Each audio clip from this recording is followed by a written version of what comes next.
And let's go to CNN senior investigative correspondent Drew Griffin now. Drew, tell us what you're finding out about the suspect. Obviously, he has a social media footprint, although not one as alarming as other school shooters that you've looked at in the past.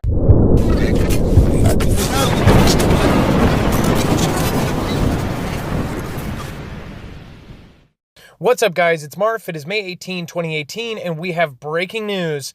Just this morning at a Santa Fe high school, a gentleman named Dimitrios Pagortzis, and I don't know if I'm saying that right, but I don't care if I butcher this kid's name, has killed 10 people and has wounded several others in a shooting this morning. Now, this was at a high school in southeastern Texas city of Santa Fe. Authorities later found explosive devices, including pipe bombs and pressure cookers, in and around the school. At least that's what they're saying. And now FBI is telling people to stay away from the crime scene/set. Okay, well, I will get back to you guys. I will follow this. It looks like Sarah Sanders has actually come in and said something. She says that they're going to have a conversation about the best way to protect kids. My opinion is that we need armed guards. And I'm sorry if you disagree. Guns save lives, and that's my opinion. Now, I also want to say I understand that people are very up for gun reform, but we cannot have a mandatory buyback like some places in Australia. That's just not the answer.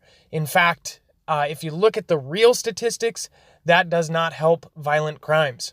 All right, guys, thank you. Have a great day. Stay safe. And even though, there's a lot of things that are going on, do stay away from that area. You never know if he had a partner or some other kid that he was working with. And let's go to CNN senior investigative correspondent Drew Griffin now. Drew, tell us what you're finding out about the suspect. Obviously, he has a social media footprint, although not one as alarming as other school shooters that you've looked at in the past. Certainly not from the shootings that we've covered in the past. Nothing that stands out or glares out. A few things came up. We do know, apparently, from other students, he wore a trench coat. He wore a trench coat every day. He wore that trench coat today, 90 degrees. That's how he was able to get the shotgun into the school. We also know, just from a couple of students, that he was quiet. But as the governor said, and as we found on his Facebook page and other social media before it was taken down, this suspect really didn't have any warning signs, and as the governor called him, he was a clean slate. And Drew, moments ago, we learned from authorities that they're investigating at the very least, the possibility of accomplices. Tell us about that. Yeah, we do know that there was an 18-year-old student who was detained. According to the governor, that student acted suspiciously or acted strangely at the school after the incident, was taken into custody, and then the governor referred to another suspect. Didn't give us any details on that, but it sounds like an investigative lead led them to that. One other thing the governor said in response to a question, Jake, no reason to suspect any person other than the suspect in custody was involved in making those bombs. Dimitrios Pagortzis, 17, had scant details of his life on Facebook before the page disappeared, but this is what CNN was able to confirm before Facebook removed him from its platform. Pagortzis says he started attending Santa Fe High School 3 years ago. He posted pictures of himself showing what appears to be a normal, nondescript high school student. But on April 30th, less than a month ago, he also posted this, a custom black T-shirt that says, "Born to Kill." Indications are the shooter may have been wearing this T-shirt when he went to school this morning. Another post, a black duster jacket with Nazi, communist, fascist, and religious symbols. And under the name Kamikaze, Pagortzis posted 3 rap songs on YouTube. That is it. The rest, typical teen. A photo of him in a church group. Other photos showing an average American.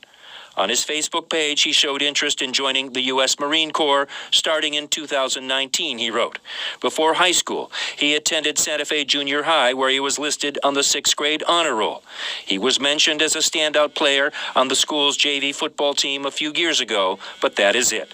Law enforcement tells CNN at this point they have no reason to believe he was on anybody's radar, and so far there is no explanation for why he would have done this. Jake, we did check with the Marine Corps. They have no record this kid showed any interest to them in becoming a U.S. Marine. We know that this accused shooter posted this image, a T-shirt that read "Born to Kill." He also had Nazi images, a pin on his page, a hammer and sickle, and others.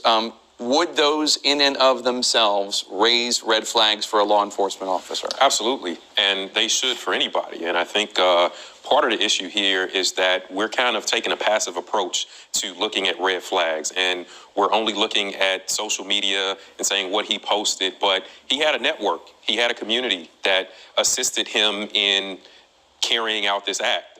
We already know that there's another potential suspect. So that means that there's at least one other person and potentially others that knew about or potentially involved in what he was planning. So I think we should start to focus more so on the human factors and start to look a little bit closer at these red flags and not taking such a passive approach